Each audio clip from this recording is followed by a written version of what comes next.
Un cordial saludo para todos.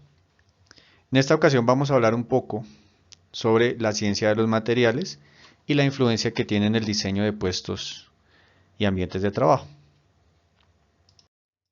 Podemos ver en este esquema cómo se relaciona de forma positiva o negativa el diseño, los materiales y el procesamiento. Es muy importante tener en cuenta que el procesamiento va a depender del tipo de material, porque todos los materiales no se procesan bajo las mismas técnicas o con los mismos elementos. Y los materiales y la disponibilidad de esos materiales podría generar que haya un aumento en los costos, lo cual pues va a encarecer el diseño o puede limitar las condiciones de servicio o su propia función. El profesor Dieter pues, nos menciona a través del Handbook de Material Selection and Design cómo está esta triada siempre vinculada. Para nosotros desde el diseño de puestos y ambientes de trabajo, pues resulta determinante la selección correcta o por lo menos la identificación conveniente de las propiedades de los materiales que van a ser usados en el puesto de trabajo. Si en el eventual caso que no se vaya a diseñar de forma completa, sino simplemente se va a seleccionar, pues también resulta conveniente tener en cuenta esas propiedades, toda vez que una silla no es lo mismo que vaya a ser usada en el sector eléctrico, mecánico, térmico, administrativo, porque si la silla tiene elementos que son metálicos, pues algunas propiedades podrían generar una condición de riesgo o generar una situación compleja para la organización en términos del bienestar de los trabajadores, toda vez que puede ser no la selección conveniente y esto desencadene pues una situación adversa. En el diseño de puestos y ambientes de trabajo, nuestros workstation, podemos identificar que tenemos hasta este momento el reconocimiento de esas características sociodemográficas vinculantes al puesto de trabajo. Tenemos la caracterización antropométrica, conocemos el producto y el proceso, conocemos las dimensiones del lugar, conocemos qué se hace. A eso lo llamamos requisitos de usuario. Pero de forma adicional conocemos en este paso las restricciones que coloca la organización para la ejecución de estas actividades, flujo de proceso, producción necesaria, costos, materia prima, y esto, importantísimo, mezclado con los requisitos de usuario, nos permiten identificar pues cuáles son o a qué le vamos a dar prioridad. Cuando decidimos que la prioridad está enfocada en algunas dimensiones del puesto de trabajo para permitir que la persona no se lesione, garantizando que el flujo del proceso no se va a modificar, pues acá voy a necesitar determinar cuáles son esos materiales de esa máquina, esa estructura, ese elemento, ese complemento, que me permite que esos proyectos que estoy desarrollando, pues sigan ejecutándose de buena manera y además con la condición de no tener personal en riesgo o personas que puedan sufrir pues, algún tipo de accidente. Bien. Cuando se habla de los materiales, pues me parece conveniente en este caso, y si bien no hace parte del curso, hablar de forma general de la mecánica de fractura. En clase mencionaba de forma reiterada el hecho de que en las investigaciones de accidentes de trabajo, en cualquiera de las técnicas que se use, casi siempre hay limitada una visión. Entonces dice, en los por qué es porque falló la máquina, porque falló la estructura, ¿sí? Y siempre dicen, bueno, por mantenimiento, o bueno, porque no sé, la persona no hizo la inspección adecuada. Pero no es cierto. En el fondo la falla se debe a una selección equivocada de los materiales de acuerdo a las condiciones de exposición de esos equipos relacionados con las actividades que desarrolla la compañía o la empresa. Luego en la mecánica de fractura podemos ver cómo a partir de una pequeña fractura se podría generar una falla. Y esa pequeña fractura condicionada por la selección de los materiales y por el proceso de fabricación de los mismos. Imagínense en estos ejemplos que vemos aquí la falla de un equipo que costó miles de millones de dólares, ¿sí? Y la desgracia que podría generar con la pérdida de vidas, ¿no? Esto es incalculable. Pero lo más importante acá es cómo a través de esta técnica de la mecánica de fractura podría determinar cuáles son ciertas condiciones de riesgo. Es muy común que se maneje de forma alineada la mecánica de fractura y el análisis de falla. No hace parte de este curso, sin embargo me parece conveniente que lo tengamos en cuenta. Fíjense acá, y lo hablábamos en clase cuando nombrábamos algunas propiedades de los materiales respecto al tema de estabilidad química, que las condiciones ambientales podrían generar, miren, aquí tenemos un efecto de la corrosión, pérdida de material por óxido de hierro. Y esto puede desencadenar un accidente, al igual que en la derecha podemos ver cómo está fracturado un tornillo.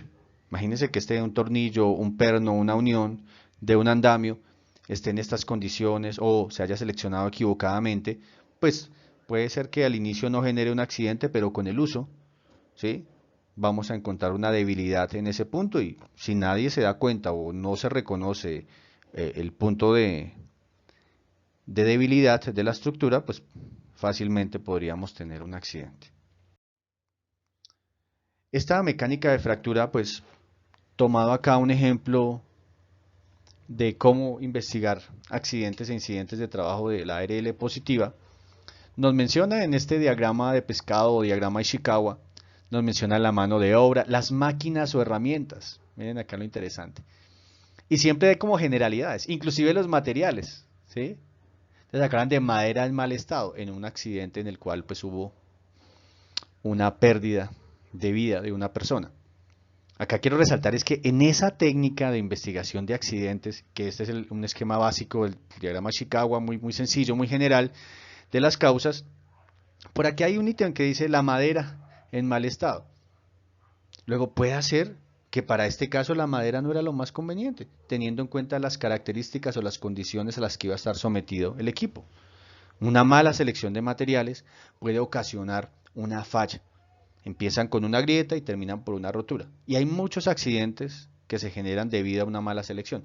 Luego, en este curso, cuando estamos pensando en diseñar, pues es obligatorio tener en cuenta ese escenario, de tal suerte que no vayamos a tener un inconveniente simplemente por una selección inadecuada de los materiales que componen ese equipo, ese elemento o esa estructura. Muy bien, de forma general para la selección de los materiales vamos a encontrar cartas de materiales como las que vemos acá. Estas chart materials tienen pues unas condiciones muy interesantes. Lo primero es que como ingenieros necesitamos reconocer algunas de las variables, ¿sí? Aquí tenemos algunas generalidades como la resistencia y como la temperatura máxima de servicio. Esto es parte del proceso, esta temperatura máxima del servicio. Si yo reconozco esto en mi organización y es una invitación y quiero pues reiterarlo nuevamente, es obligatorio que los ingenieros tengamos estos datos para poder tomar decisiones. Luego acá, si conocemos el proceso, hemos medido y tenemos la información, pues fíjense que conociendo la temperatura máxima de servicio podría determinar, de acuerdo a la resistencia que necesito, cuál es el material más conveniente. Existen cartas de materiales para muchísimos conjuntos de variables. ¿Sí? Aquí vemos algo, por ejemplo, los costos, euros sobre kilogramo, y el módulo de elasticidad. Miren lo interesante. Entonces yo podría ver qué tanto necesito, qué tanto me costaría para un módulo de elasticidad conveniente, por ejemplo, con un metal. Existen muchísimas cartas, también se le conoce como los mapas de materiales o los diagramas de materiales. Y les recomiendo acá muy especialmente al profesor Ashby, que tiene un libro completo de mapas de materiales muy bonito y muy interesante. No todos los materiales los tenemos a disposición, también es cierto que dependemos de lo que haya en el mercado. Ahora con esta condición política o geopolítica tenemos limitantes en algunos materiales y si queremos dar solución rápido a nuestra organización con un puesto de trabajo y vemos que está complicado el material, pues podría ser conveniente en estas cartas para tomar otros elementos u otras opciones. En ingeniería, cuando se habla de los materiales, se hablan de 5 grandes familias. No son las únicas.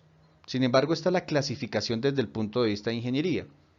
Alguno podría pensar que no es la más conveniente porque no se nombra los materiales naturales. Sin embargo, en el estudio y en el desarrollo de puestos de trabajo resulta sí ser la más conveniente porque la mayoría de los elementos fabricados, construidos, desarrollados, pues tienen o incluyen algunos de estos elementos. Podríamos pensar entonces que esta es la clasificación general y que hay que poner una excepción con un asterisco por acá que se llame los materiales naturales. En mis 5 grandes familias tenemos los metales, los polímeros, los cerámicos, los compuestos y los semiconductores. Lo que llamamos compuestos, pues será la unión entre los metales, cerámicos y polímeros como lo vemos a la derecha. La idea de este video es que podamos ir desarrollando el contenido de esta generalidad del estudio de los materiales, pues de cada una de las familias. Bueno, para hablar de las propiedades se requiere tener presente lo siguiente. Hay muchos puntos de vista cuando se habla de propiedades. En el diseño que estamos desarrollando se hace necesario que tengamos en cuenta las propiedades químicas o el punto de vista de los químicos, ¿sí? Las propiedades físicas, las propiedades mecánicas y algunas propiedades dimensionales. Algunas con mayor porcentaje de importancia que otras, pero principalmente para este curso, pues las propiedades mecánicas van a tener un papel protagónico, ¿sí? Razón por la cual se hace necesario que hablemos de algunas de esas propiedades y que podamos referir nuestro análisis a este conjunto de propiedades, ya sean de forma sinérgica o de forma individual. Conceptos importantes antes de abordar cada una de las familias. El concepto de elasticidad y el concepto de plasticidad. Dos palabras aquí de referencia. Cuando hablamos de la elasticidad, vamos a hablar de deformaciones temporales. Y por eso el ejemplo aquí de una bandita de caucho. Cuando aplicamos una fuerza o lo estiramos, se deforma, cambia de forma. Pero una vez dejamos de aplicar la fuerza, vuelve a su estado original. Quiere decir que la deformación o ese cambio visible fue solamente por una fracción de tiempo mientras estaba aplicando una carga. ¿Qué ocurre si yo aplico la carga, se deforma y al dejar de aplicar la carga queda deformado? A eso se le va a llamar plasticidad. Bien, entonces tenemos dos posibles deformaciones, las elásticas y las plásticas, ¿sí? Un ejemplo de las deformaciones plásticas. Entonces tenemos el metal, lo tenemos como en una lámina, y pasa a una dobladora, una troqueladora, y de ahí salen las laticas de atún. Esa es una deformación permanente. Luego se conoce como una deformación plástica, que aquí claramente pues no lo mencionan en la definición. Importante entonces, la elasticidad, por favor téngalo muy presente, deformaciones temporales, y la plasticidad, deformaciones permanentes. En muchas ocasiones se confunden estos dos conceptos, pero me gustaría que los trabajáramos un poquito. El primer concepto es la resistencia. Siempre que hablamos de la resistencia del material, se refiere a ese esfuerzo límite antes de que pase al proceso de deformación. Luego, lo primero, importante, es que cuando hablamos de la resistencia, hablamos de unidades, las mismas unidades de esfuerzo. Megapascales o pascales o kilopascales, es decir, newton sobre metro cuadrado o cualquiera de sus variantes. O en el British System, en el Imperial System, hablamos de los PSI, Pounds Square Inch, que lo hemos trabajado en clase un poco. Esa es la resistencia del material. Es muy importante tener en cuenta que hay unos materiales más resistentes que otros. Sin embargo, esa es nuestra referencia. Y lo decíamos cuando hablábamos del diagrama esfuerzo-deformación, que teníamos una zona con un comportamiento lineal y esa zona nos limitaba a un valor que llamábamos el yield point, ¿cierto? O el esfuerzo de fluencia. Con ese valor puedo determinar la resistencia. Si lo quieren ver de otra manera, lo que vamos a tener es lo siguiente. Cuando yo tengo un elemento sometido a una carga, cualquier elemento que está siendo sometido a un conjunto de cargas, antes de que se pase al proceso de deformación, a ese valor límite, es lo que le vamos a llamar la resistencia. Porque recuerden que internamente cuando aplico las cargas va a haber una reacción o un conjunto de fuerzas internas que hablábamos en clase que va a asumir el concepto de esfuerzo. Entonces fíjense que cuando yo supero ese valor, ¿sí?, de esfuerzo que impide que se deforme, pues voy a pasar posteriormente, cuando lo sobrepaso, a una deformación que pueda ser elástica o plástica. La resistencia de materiales antes de ese tipo de deformaciones. A eso lo llamamos resistencia. Lo siguiente es la tenacidad. Este es un concepto muy bonito, porque la tenacidad se refiere a la capacidad que tiene un material, ¿m?, antes de fallar, para que pueda ser deformado de forma plástica o elástica. Lo podemos ver de otra manera. El material tiene una capacidad para absorber energía en deformaciones antes de pasar a la rotura. A eso le llamamos la tenacidad. ¿Qué buscamos? Pues tenacidad en el rango elástico, porque después de que pasamos al rango plástico, estamos en un proceso de falla. Bien, tenemos en estas imágenes, hablando de los metales, pues que recordar que los metales proceden de un mineral. Algunos materiales metálicos en compuesto o algunos de forma independiente o natural. Y el ser humano, pues a través del desarrollo tecnológico, pasa de estos minerales a los elementos sólidos que conocemos. Este desarrollo tecnológico es muy importante para el ser humano, y fue gracias al descubrimiento del fuego y al descubrimiento de la cerámica, que permitió que se pudiese explorar sobre los metales. Porque para pasar de estos polvillos que ven aquí a la izquierda a los elementos que vemos a la derecha, macizos, sólidos, pues se requiere un proceso bastante grande de transferencia de calor y un proceso pues electroquímico para generar algunas de estas piezas. Luego, el desarrollo tecnológico es representativo y de un reconocimiento importante para nosotros en nuestro avance tecnológico y en nuestra evolución científica.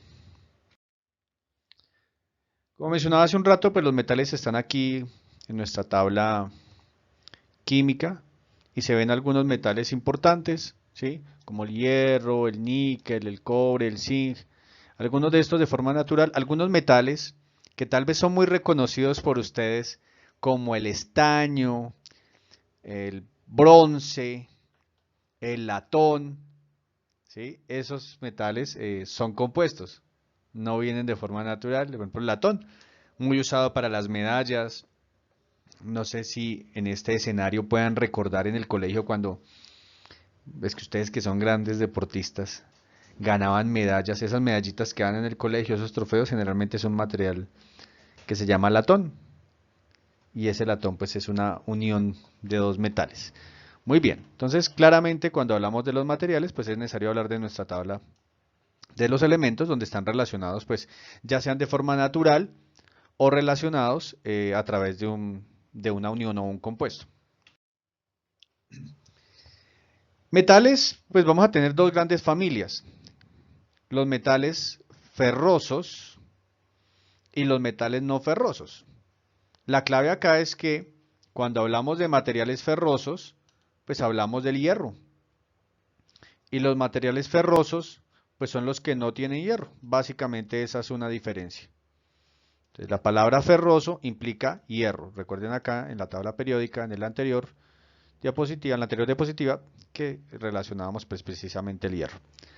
De los materiales ferrosos, pues tenemos dos grandes familias: lo que se conoce con el nombre de aceros y lo que se conoce con el nombre de fundiciones. Es importante que tengan presente que cuando hablamos de aceros, hablamos de aleaciones de hierro y carbono. Muy importante que tengan presente eso. Y dependiendo la cantidad de carbono y de otros aliantes como el molibdeno, manganeso, silicio, fósforo, azufre, tal vez inclusive como impurezas, dependiendo de los elementos aliantes, pues vamos a tener esa gran familia de aceros. Casi 5000 referencias diferentes, usadas para diferentes actividades. Pero importante acá, ferrosos contienen hierro, no ferrosos no contienen hierro. Ferrosos, es muy raro encontrar el hierro 100%, es muy complicado de obtener. Siempre viene acompañado del carbono en un pequeño porcentaje. Entre más bajo sea el porcentaje, pues mayor se acerca al 100% hierro. Pero a pesar de que es muy común que se use la palabra hierro en Colombia, pues no se obtiene hierro 100%. Siempre es un acero de bajo carbono. ¿Sí? Muy complicado de obtener. Las fundiciones tienen un porcentaje de carbono mayor a los aceros. Esa es una diferencia especial entre los aceros y las fundiciones. Podríamos tener como referencia que los aceros puedan contener hasta 2.3% de carbono. En cambio, las fundiciones podrían estar hasta casi el 6% de carbono. Esto hace que su comportamiento pues sea diferente. Sin embargo, los dos dependen principalmente del hierro. Menciono acá el acero estructural A36, es muy conocido en Colombia para las construcciones. Si ustedes tienen la posibilidad de ir a un depósito de materiales, van a encontrar que es el elemento más común, el más económico. No por eso significa que tenga una respuesta negativa o una respuesta deficiente. No. Sin embargo, pues hay aceros de mejor calidad. Pero con las propiedades que tiene ese A36 es suficiente para construir edificios y que no se caigan y que tengan un buen comportamiento. De las fundiciones hablamos de fundiciones grises, blancas, nodulares. Y estas fundiciones pues bien interesantes. Ahora en la siguiente diapositiva vamos a verlo con los motores. Sobre todo se hace útil cuando se requieren elementos con formas complejas, que a través de los procesos clásicos de manufactura pues son difíciles de obtener.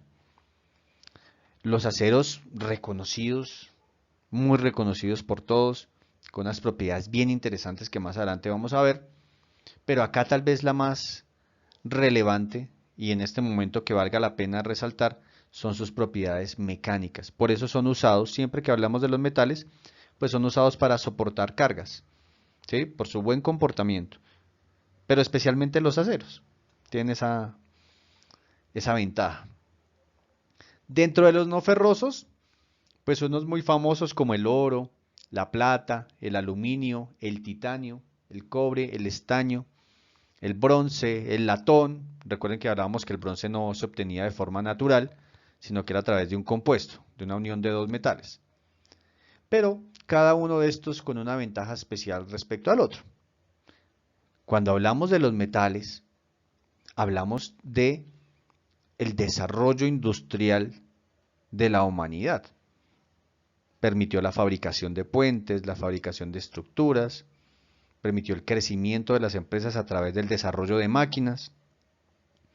Entonces el acero es de forma representativa uno de los grandes pilares del desarrollo industrial de los países. Hace muchos años, antes de tener las tecnologías 4.0, hablar de este boom del Big Data, hablar de Machine Learning, hablar de robótica, pues se hablaba de la producción de acero muy equivalente con la producción de hidrocarburos. Sigue siendo representativo. Lo que pasa es que ha tomado un papel relegado porque las nuevas tecnologías y esta revolución 4.0 pues ha empezado a tener gran acogida.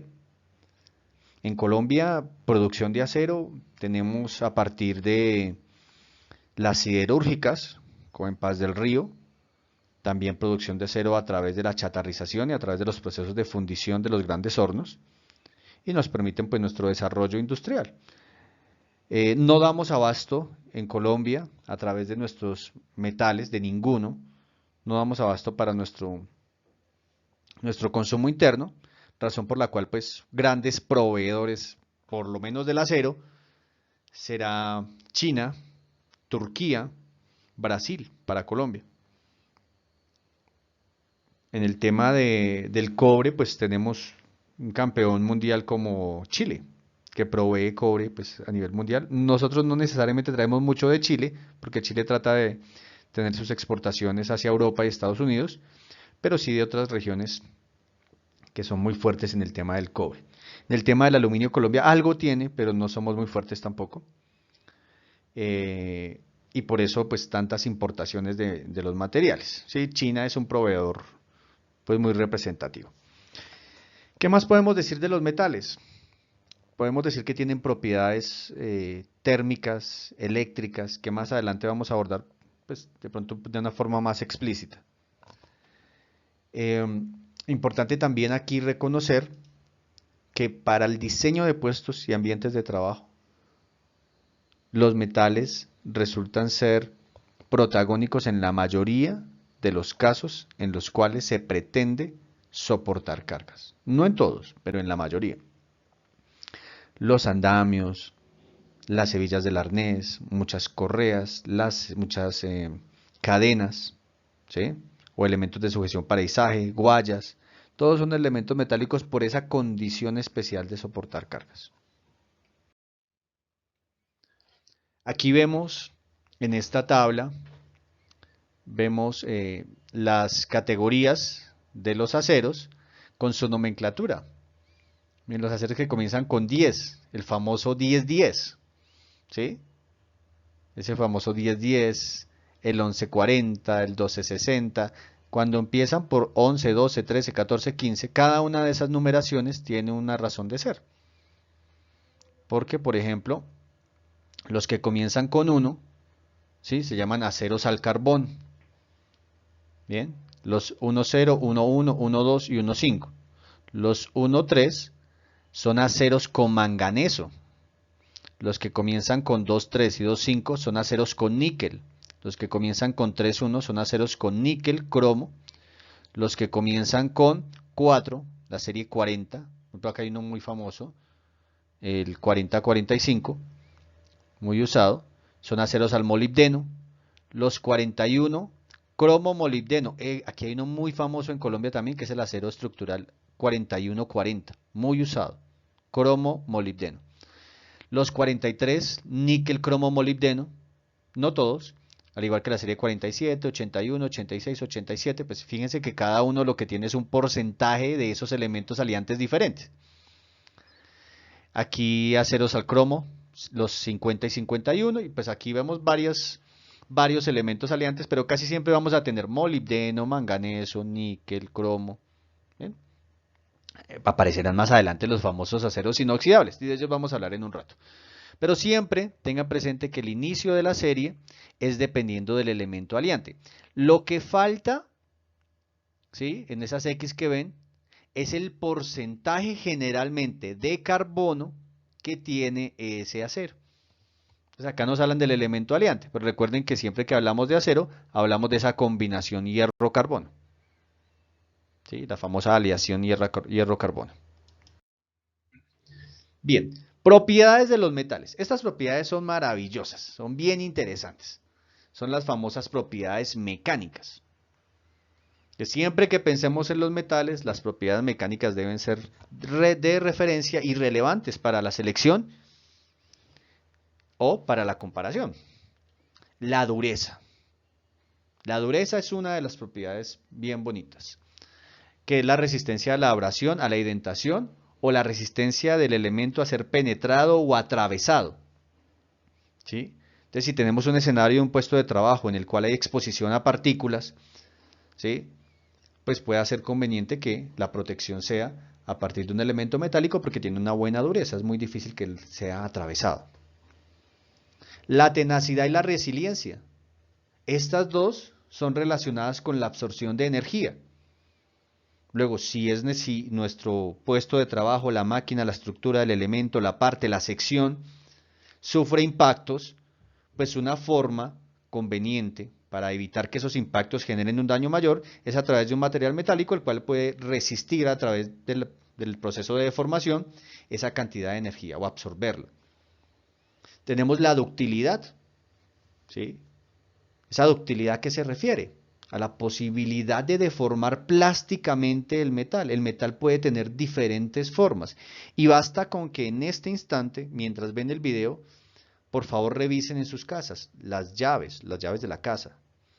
Fíjense las formas que tiene, la puerta de la casa, la chapa, los tornillos, ¿sí? Las llaves del carro, las conexiones eléctricas. Fíjense esa cantidad de formas diversas y las da gracias a esas propiedades mecánicas del material que se conocen con el nombre de ductilidad. Entonces es dúctil, también se conoce en algunos términos como maleable ¿sí? O que tiene buena formabilidad, propiedades de los metales. La resistencia. Los materiales son muy resistentes, ¿sí? Y acá cuando hablamos de resistencia mencionábamos, ¿sí?, esa capacidad que va a tener el material antes de ser o pasar al proceso de deformación. Entonces los materiales tienen una muy buena resistencia, por eso son adecuados para soportar cargas, ¿sí? El módulo de Young. Los materiales tienen un gran módulo de Young y ese módulo de Young está relacionado con el esfuerzo de fluencia. La capacidad para soportar cargas, ¿sí? Aquí nos hablan de las cargas de tensión, compresión, cortantes, torsión, que más adelante hablaremos con el nombre de esfuerzos. Siempre que hablemos de las propiedades mecánicas, pues vamos a hablar también de ese conjunto de esfuerzos que son 5. Compresión y tensión. A ese grupito se le conocen como los esfuerzos axiales. Torsión, flexión, los otros 2, y los esfuerzos cortantes. Esos 5, pues tienen un gran comportamiento en los materiales metálicos. La deformación, el esfuerzo y la deformación, pues acá muy buen comportamiento. Tienen un gran nivel de esfuerzo los metales comparados con los otros materiales.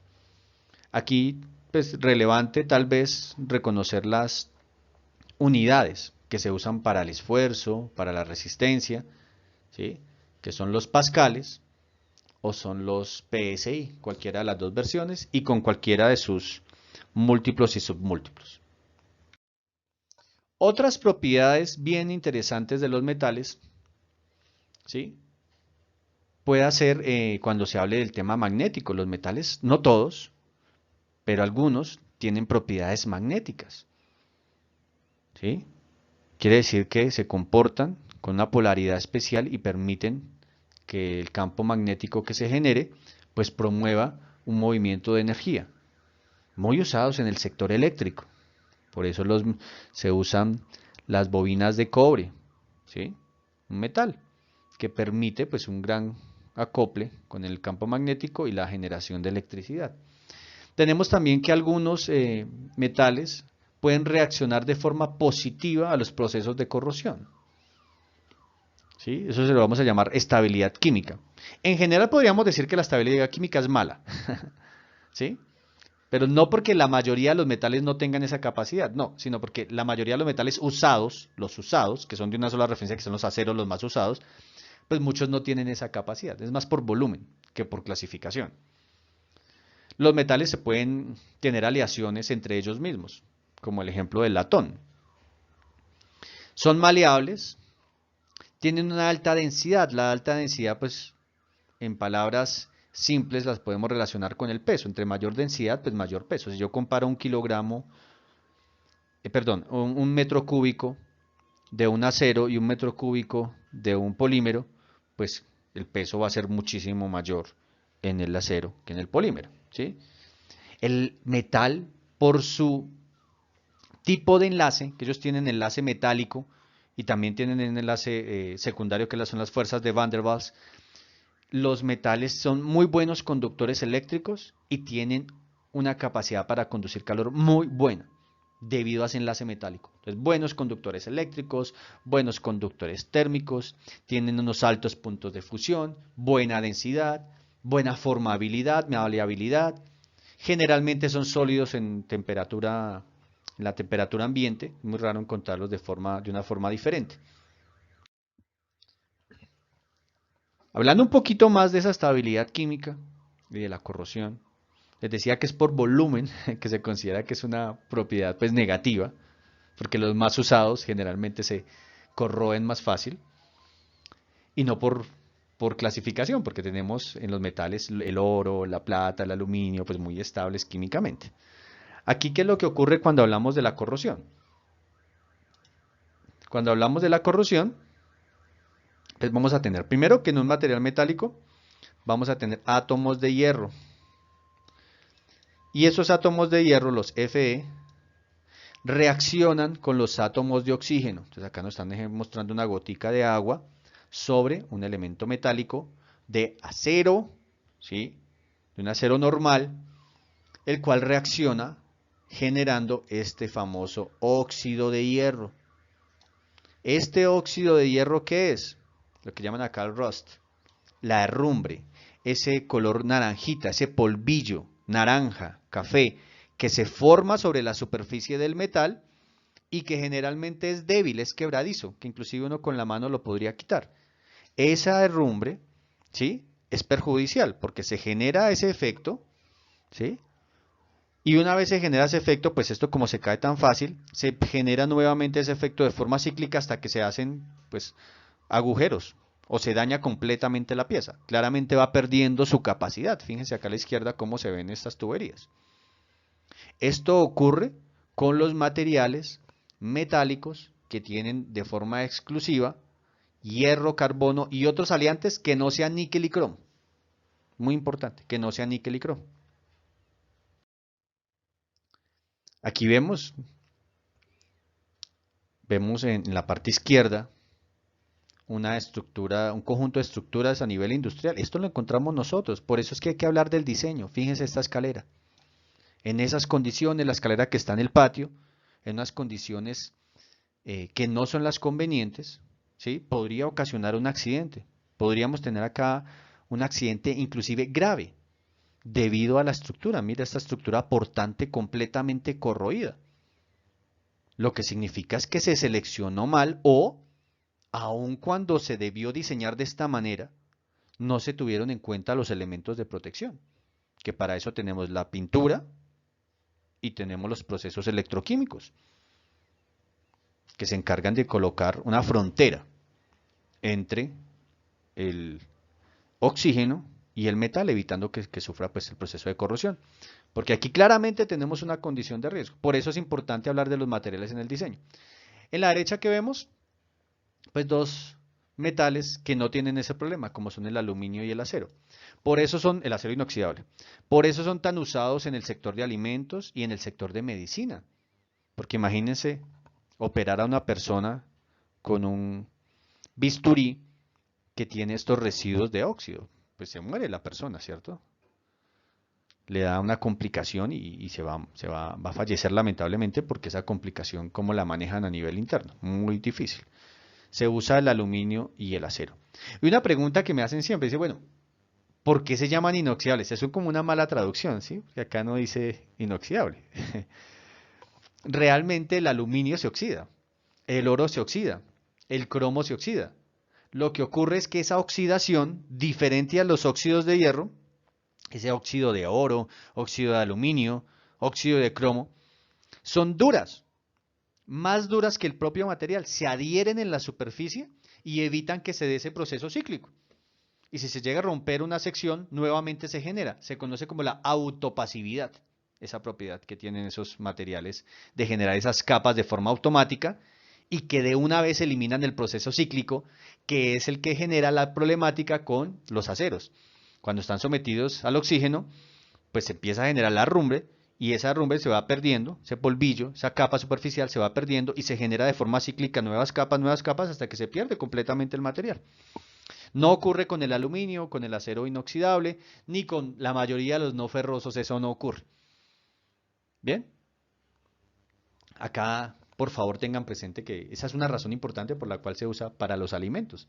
Las cucharas que usamos generalmente son en aluminio o si hay más dinero son en acero inoxidable. E inclusive, ustedes mis queridos alumnos pues usan de plata porque son los tres materiales autopasivantes en la condición de estabilidad química frente al oxígeno o frente a un cierto tipo de fluidos. Dirán o podrían pensar que el acero inoxidable pues nunca va a sufrir un proceso parecido a este. Y sería falso. Frente a las mismas condiciones del oxígeno no va a sufrir esa problemática. Pero, por ejemplo, con el ácido sulfídrico sí va a ocurrir un fenómeno parecido. Por eso entonces se usan otros materiales como las aleaciones de níquel o de titanio, el famoso Incoloy. Muy famoso. Muy bien. Aquí vemos entonces una comparación de algunos de los materiales metálicos: aluminio, cobre, bronce, hierro, níquel, titanio, ¿sí? Algunas aleaciones especiales, miren el famoso acero inoxidable de la serie 304, los aceros ferríticos. Vemos la resistencia a la fluencia, el módulo de Young, ¿sí? Como factores importantes. Y veíamos en clase lo siguiente, esta gráfica que aparece a la derecha es la representación del comportamiento del esfuerzo de formación cuando se hace un ensayo de tensión. ¿Qué es lo que vemos acá? Este valor, ¿sí?